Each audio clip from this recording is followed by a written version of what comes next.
I think this is my favorite episode of the series so far. I'm not joking. I mean, okay, yeah. How's everyone doing today, guys? My name's C Codes, and we're here for some more Bad Batch stuff. And yeah, I'm not kidding. I think this episode, this is episode 3 of season 2, or episode 19 of the series, The Solitary Clone.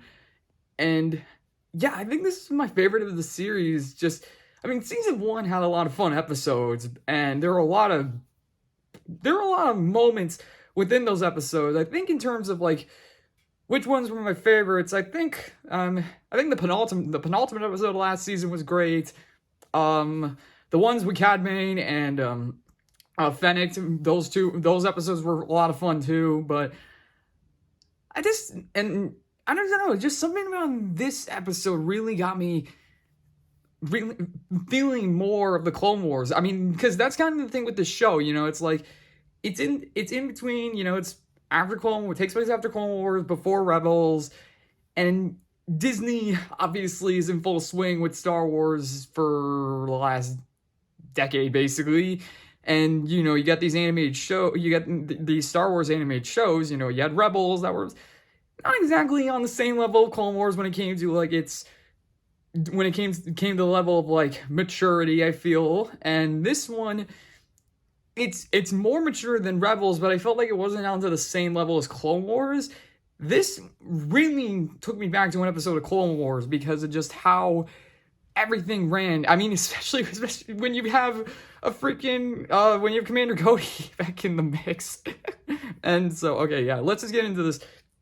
So this entire episode takes place solely through Crosshair's perspective, basically. This episode focuses on Crosshair's, what he's been up to, what he's been doing since Kamino was destroyed, and just everything that he's doing. And this is just his first assignment back, because apparently he was left on Kamino for 32 rotations, which is just like, Jesus, it's just, what the freaking heck? I get it, it's like the city was destroyed, and you figure, there's no survivors, and but still, 32 rotations? Jeez, and yet he's still here, he's still willing to follow orders. Even though, like, freaking Rampart is such a, I don't know if it's just because it's the joke of the timing of the joke, but him being like, twice in this episode, he's in the cafeteria, he's about to start eating, and all of a sudden it's like, CT 9904 report to Rampart. It's just like, oh, come on. Then that's pretty much what this episode is. Just, catching up on what Crosshair is doing, and just him going on his first mission out of, basically, Kamino. After everything that happened to Kamino, he was just recovering, and now he's back on this first mission with Commander Cody, and it's great to see him again. But it's so crazy when you see he gets assigned to this commander, and you're thinking like, well, who's it gonna be? Is it gonna be like a stormtrooper perhaps, or is it gonna be like another clone we're gonna get introduced to? And even when Cody shows up, he's not in his orange colored armor. It's a dark gray. It's just. But once you realize it's Cody, you automatically see the armor there just without the color, and you're just like, oh man, how did I miss that? That was me, at least. So anyone who knew it was Commander Cody before they said it was Commander Cody, kudos to you. But yeah, so the mission that him and Crosshairs go on is they have to go to, let's see, what was it? Desix, I think. Yeah, Desix. It's spelled like D6, so Desix, and they have to go rescue the imperial governor of the system from the previous governor of the system, who is what was her name? It was I forget the name, but I'm just I forgot her name because I know the voice actress, and that's Tasha Valenza, who played Shaak Ti in Clone Wars, which is that's a great cameo from that voice actress. But funny enough, when it comes to her, she was great as Shaak Ti in Clone Wars, don't get me wrong, but I always affiliate her with Poison Ivy from the Arkham games. That's pretty much how, because that was kind of like my more introduction to her. Like, I watched Clone Wars when I was younger, but not a lot of episodes, and none of them had Shakti in them. But when it came to the Arkham games, I played the Arkham games, so I knew Poison Ivy. So, yeah, no, that's more what I affiliate this voice actress with. And she does a really good job of just showing, again, this side of the Empire, and even the Republic. Like, she even says it in this episode that Dooku was right of how the Republic was just corrupted and then eventually would do something like this. And pretty much what she's doing here is kind of just exactly what you would expect. She's just defending her home from the Empire, doesn't want anything to do with the Empire, just wants to remain independent. I mean, because that's something she was trying to do prior, because they weren't separatists or Republic during the Clone Wars, and even when they tried to kind of do a independent thing with them, with the Mina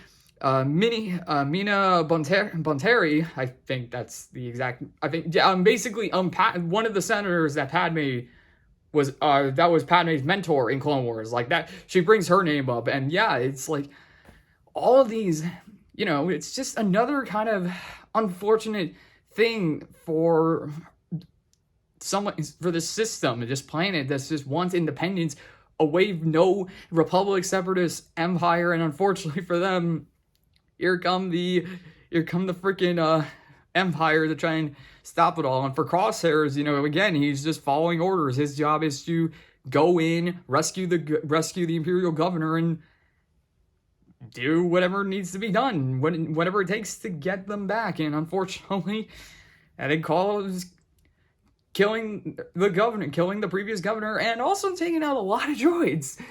It's crazy how we got droids back. I mean, yeah, they kind of explain with the shutdown, the shutdown order. It's like, well, not all droids did the shutdown order. I mean, in fact, we had Rebels where that one commander droid was just like, no, I figured it was some Republic trick, so I didn't initiate it. So yeah, it makes sense.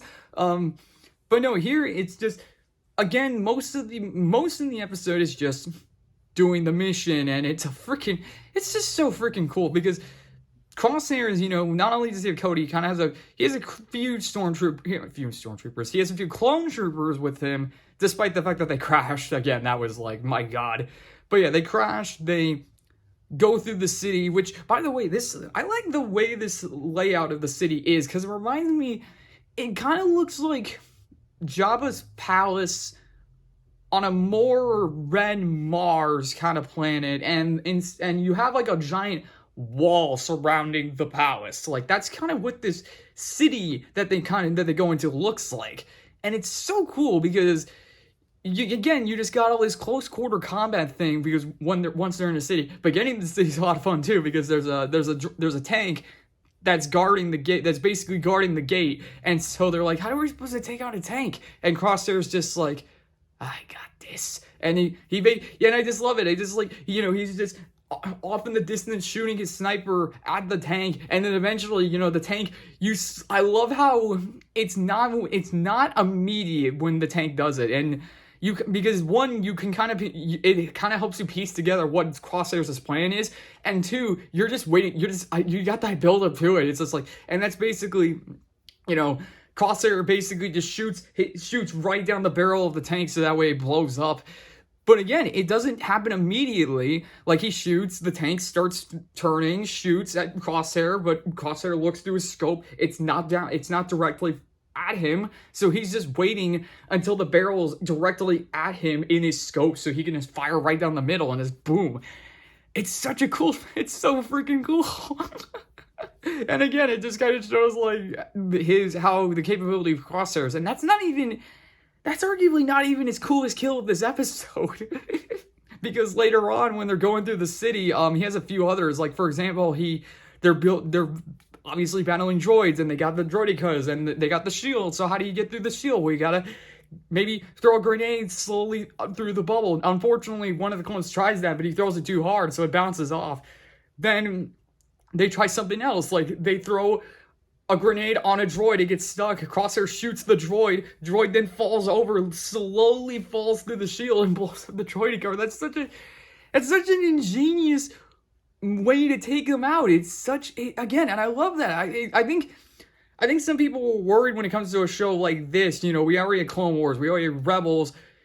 If you got how are you going to keep coming up with creative ways to when it comes to fights? And it's like they're not running out of ideas, and it's so good. I love it. It's so good. And then yeah. So after they do that, they then go up through the tower to try and take out the commander droids so they can, you know, deal with the droids, rescue the governor, and then they're going up the spiral staircase, and it eventually just becomes Crosshairs and Cody, and unfortunately, you know, droidy cars and regular droids aren't enough. You got the commando droids as well, and it just gets crazier and crazier. And there is this one moment when both Cody and Crosshairs are being, you know, they're fighting one-on-one with the commando droids.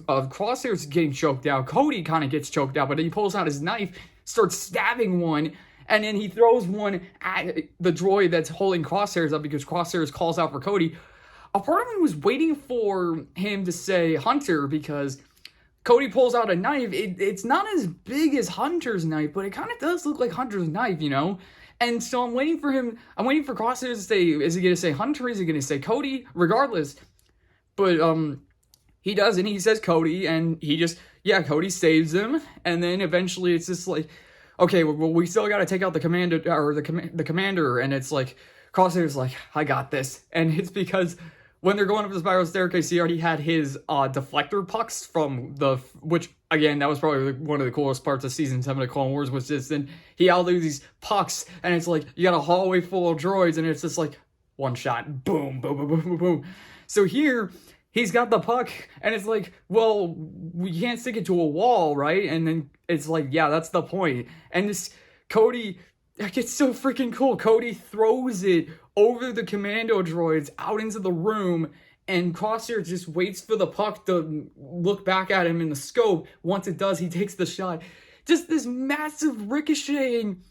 All these droids get killed, and even the commander droid. It's just like, what? It's like, what? It's just so cool. I love it. It's so much fun, and it's just, man, it just shows. I love it when just Star Wars reminds you how cool something can be and how badass it can be, and also to show you that Crosshairs hasn't lost a step whatsoever. He is still efficient because that's what he is. And so yeah, that's exactly what happens. They take out all the droids. They find the governor. They find Tasha Valenza, excuse me, and unfortunately for her, she doesn't see the light of day at the end of this, even though Cody and Crosshair have a very interesting dynamic, you know, because again, Crosshair is like, good soldiers followed orders, and while Cody is like that, he follows orders and it still follows orders in his own way. In this situation, Tasha Valenza, you know, she has the governor at gunpoint right here, and Cody doesn't want to shoot. Instead, he just wants to resolve the situation peacefully. But of course, Tasha Valenza, you know, she's talking about how, oh yeah, we tried peace once before, that didn't work. What makes you think, you know? But Cody is like, well, no, here, I got it here. Peace is an option here, and it kind of shows the way that you have, you know, working with these generals. I mean, you can kind of see Obi-Wan Kenobi doing this. And that's another thing that I noticed a lot of people talk about when it came to Clone Wars, is like how Rex had a very interesting dynamic with Anakin, because they kind of worked off each other well, and both in terms of their personality and the way they think about the situation. You know, Rex would probably bend a few rules if it meant doing the right thing and saving his troops, or, you know, getting the job done without sacrificing a bunch of men. Cody, in the situation, you know, he would do something Obi-Wan would do, and that's kind of going the more diplomatic route, you know, not all this bloodshed, you know, trying to do the peaceful route. And that's exactly what happens. Cody just convinces this governor, go the peaceful, you know, we can talk about this, we can go for peace here, we can, you know, we don't have to kill each other, we've already been through one war, let's not go through another, we've already lost so many. And it works until the imperial governor says executor. And of course, Tasha Valenza, she isn't surprised, like not in the slightest. She just looks over at Cody and she's just like, so much for peace. And then of course, Cody isn't gonna shoot because he's like, Governor, I promised her peace. And the governor, and the imperial governor is like, you may have, but I didn't. And also, just want to mention, this imperial governor, he's terrible. He doesn't, like, every single line in this episode he delivers has no sense of, oh wow, that's intimidating. He sounds like a coward this entire time. Even his first few lines in this episode are like so cowardly.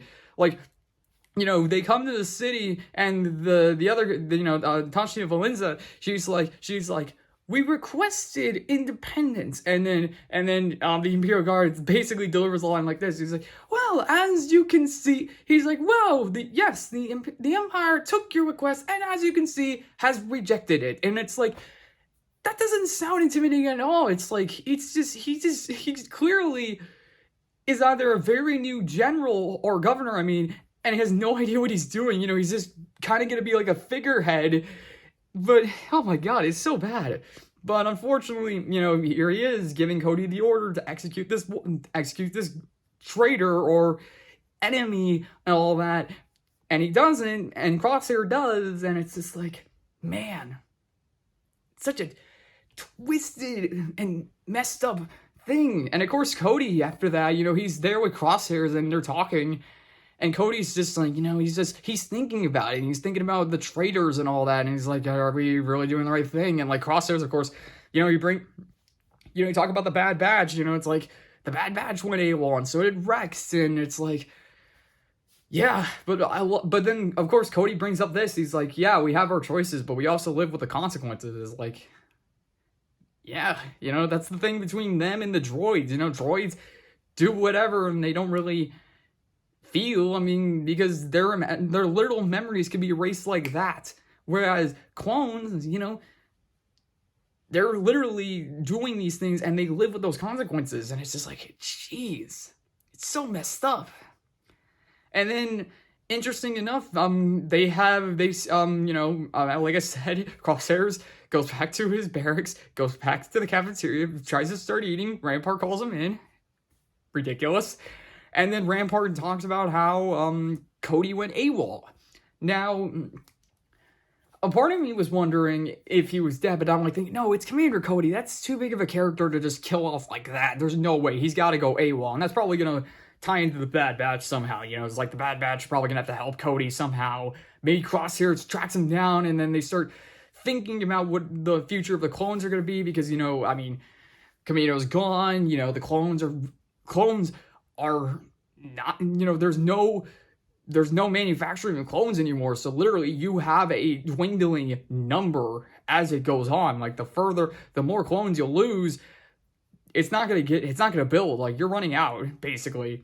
And so for this group, for Cody to go AWOL and Crosshair is just, you know, he's clearly trying to see if he's doing the right thing at the same time, but he's just like, yeah, he's a soldier. Soldiers follow orders. Good soldiers follow orders.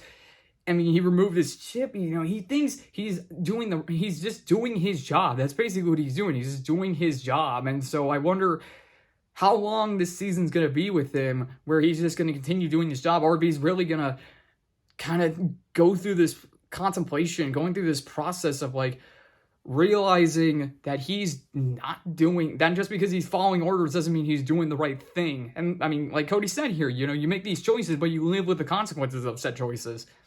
And, well, you know, all this stuff I didn't really think about too much when it came to when it came to these Bad Batch episodes. There were stuff like this, but it didn't feel like solely the main focus. Like, last episode, for example, what was really the objective of last episode? Get out of there alive, maybe get some loot. That was what the last episode was like. This episode, the job was rescue this Imperial governor by any means necessary. And basically, for Crosshair, that can mean, if I have to kill someone, I'm going to kill someone. Whereas Cody's like, by any means necessary, but I'm going to try to make sure I'm not gonna kill any people. Like, droids, you know, we can kill with clankers, but not gonna kill any people. And that's what he tries to do here, but unfortunately for him, that fails. He can't get that job done. So, yeah, but, you know, like I said, this is just a really, really good episode in terms of the way the story, the mission was good. The mission, the whole fighting, all the action sequences were great. Again, these kind of philosophical, or not philosophical, more of like this, again, just challenging these troopers into thinking about what is really the right thing to do, or, you know, being a good soldier, following orders, these bloodshed, the war, all of this, you know, just like, man, it's crazy. And hopefully I mean, they're probably not going to do this every episode, but I hope we see more episodes like this that really has this big focus on this, rather than just like maybe doing a job and they got to get through it, or, you know, who knows. But yeah, so yeah, that's everything I got for this vlog. So hope you guys enjoyed that, and we'll see you in the next one.